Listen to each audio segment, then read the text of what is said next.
My video for July 31st, 2019 is video number 3163. The title is Another Look at Blessed Are the Peacemakers. Recorded as the words of Jesus in the Sermon on the Mount by Matthew, it continues, "For they shall see God." As I meditate on this passage, I wonder, did that actually mean they were going to die at the hands of the warmongers? Frankly, that never crossed my mind until today. But it does seem that those who claim to be rulers do not have an affinity for those who try to make peace. Quite the opposite. There is no profit in peace, only in destructive wars where the perpetrators sell arms to both sides, and then they loan money for the rebuilding of what was destroyed. I did not expect, I'm making a correction here. I did not expect my thoughts to take me there just when I just had 4 words as a title. Of course, Jesus was seen as a peacemaker from more ancient times. And in more modern times, Mahatma Gandhi is famous for being a peacemaker. Even though he lived a long life, it was cut short by an assassin, and he was arrested and jailed many times by the British. The word Mahatma means great soul. Yes, those we think of as being great men and women of peace often suffer and end up being killed by tyrants. The list is long. There seem to be severe consequences in this world for being a peacemaker. Is this how peacemakers are blessed? When I wrote those 4 words down, "Blessed are the peacemakers," I probably, before I even started a blurb, I probably spent at least a half an hour in just silent meditation, contemplation. Where am I going to go with this? The thought for that topic, of course, had come to me, but I really hadn't given much thought where I was going to take it. And so I sat there in silence, just in silence, in a meditative state. And all of that I put in the blurb, and even more, came through. I mean, I looked up some things. I didn't realize that Gandhi had been put in jail about at least three or four times in his life, maybe more, but at least 3 or 4 times he was put in jail by the British. The British were, and no empire builders are good people. None of them. They all have a dark mission, and that is controlling the people. And anybody that stands up and tries to make peace, as Gandhi did, is seen as a threat to everything the leaders want. And that's one of the reasons, and I'll throw that in again, why I don't trust Donald Trump, because he's still aligned with warmongers. He's still aligned with international bankers. And they have always financed both sides in wars. They want a war with Iran. They really want that bad. They'd like a war with Russia because they don't think like a peacemaker would think, because they're not peacemakers. Everything is inverted for those people, beings, whatever they are, fallen angels, whatever they are.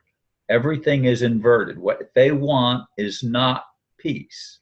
It's not prosperity for everyone. They want to keep people in bondage because it's a prison planet that we live on.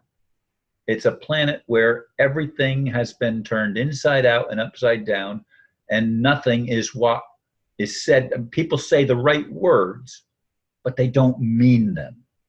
They don't have intention of keeping promises, even when their lips are moving and they could swear on the Bible that they're going to do such and such, but it doesn't happen that way.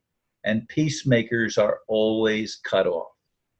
Whether they're a politician that speaks out against the government corruption, or whether it's someone in like Martin Luther King that tried to have peaceful demonstrations, but there were people that didn't want them to be peaceful demonstrations, and they start firing bullets and killing people. I didn't realize that on one of Gandhi's rallies, they shot and killed about 400 people. We're talking about the British here. We're talking about Great Britain and the United States, you know, the ones that were supposed to be a great nation and a family of nations, that according to biblical prophecy. You know, these things are all coming to me now, and I'm wondering, how did I miss so much for so long in my life that I just didn't see what now are glaring contradictions? And I want to be a peacemaker. Does that mean that I'm wanting to be killed? That have my life snuffed out by those who are threatened by peace? Yes, threatened by peace. I know that doesn't make sense. But nothing in this world makes sense when you step back and you begin to look at it with a critical or analytic, even an analytical mind. And certainly when you perceive it with your heart, which I believe in from our hearts, we want to love and be loved. We want to share our wealth with others, our lives with others. That's a basic, I don't even like to call it a need, but it's an attribute that we all aspire to. We want to share love. And sometimes our wanting to share love makes us very, very needy. And when we're needy, we're not capable of loving freely. And that means letting the one you love be free to be themselves. It's still about control.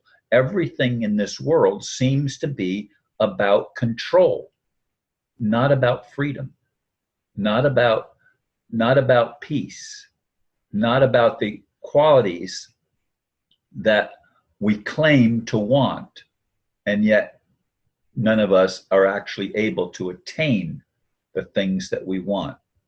So many people seek for love, and they go through relationship after relationship, perhaps marriage after marriage, as we talked about in the discussion group today. Some people don't want to ever get married. And others say, well, if I met somebody, including me, if I met somebody and they wanted to get married and I really felt that there was a connection with them, sure, I'd get married again. But some of the people in the discussion group would never even think of marrying anybody.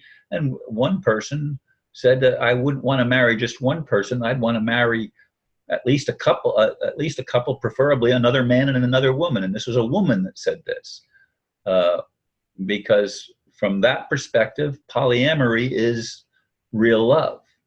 And, you know, it's not what I would want, but that's how some people think. And I know that. I've experienced people like that more than once in my life.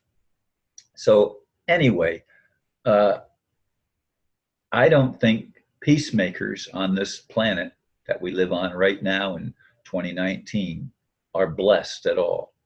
I think in a sense we're cursed because everything in our culture has been inverted, turned inside out and upside down, and very little truth that could actually set us free comes out and is accepted by the masses. Most masses are still held in a hypnotic state where they don't realize how enslaved they are. I should say, we don't realize how enslaved we are. And we've all been enslaved lifetime after lifetime for a very long time. Thank you, folks, for listening, and namaste.